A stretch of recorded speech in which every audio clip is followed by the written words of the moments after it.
Hop là, on va repartir avec faut-il investir dans les kettlebells? Donc les kettlebells, ces poids en forme de boule avec la poignée. J'en ai ici. Oula, je vais pas prendre le plus lourd. Je vais prendre le 20. Hop, 20 kilos. Ouf, ça fait mal, un tirage menton comme ça d'un bras. Donc les kettlebells, c'est ça, je vous ai montré à l'écran. J'aime bien le texte, parce que je trouve qu'il était plutôt bien écrit. Populaire dans les programmes d'entraînement, en particulier chez les adultes plus âgés. Donc les kettlebells sont populaires. Encore une fois, là, il y en a.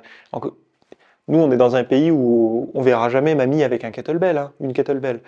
Alors que si, il faudrait, mais bon.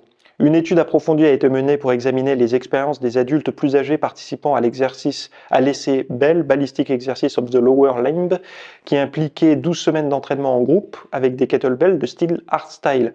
Donc le style hardstyle en kettlebell, c'est le swing, le snatch, le clean, le press et le Turkish get-up.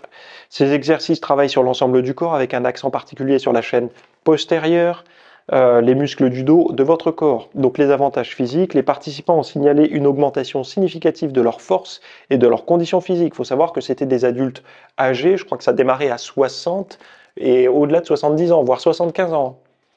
On leur a fait faire des cleans, des snatchs et tout. Hein. Après, il y aura des témoignages et je les ai pris parce que moi, ça m'a touché.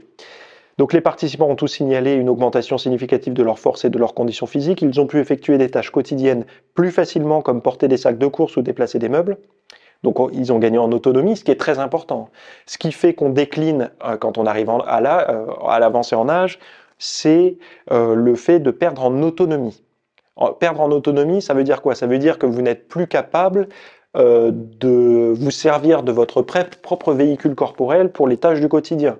Par exemple, d'aller chercher vos courses. Merci d'avoir suivi ce rapide extrait. Donc, dans la version longue, on va voir comment combattre la léthargie qui peut gagner beaucoup de personnes, notamment passer la trentaine par rapport à l'entraînement et tout ça. On va voir si les allers-retours entre sèche et prise de masse sont bons ou pas bons. On va voir certains avantages des kettlebells et notamment pour ceux qui ont un âge qui avance un petit peu. Bref, on va parler de tous ces sujets-là. Si ça vous intéresse, alors qui est concerné? Les personnes qui sentent avoir un manque d'énergie et de motivation pour s'entraîner, et des personnes qui ont envie de comprendre les mécanismes de, comment dire, de l'énergie et de la mise en mouvement. Voilà, si ça vous intéresse, allez voir ce cours. Il est directement en lien là, juste dans la description, et on bascule ensemble de l'autre côté. Allez, à tout de suite.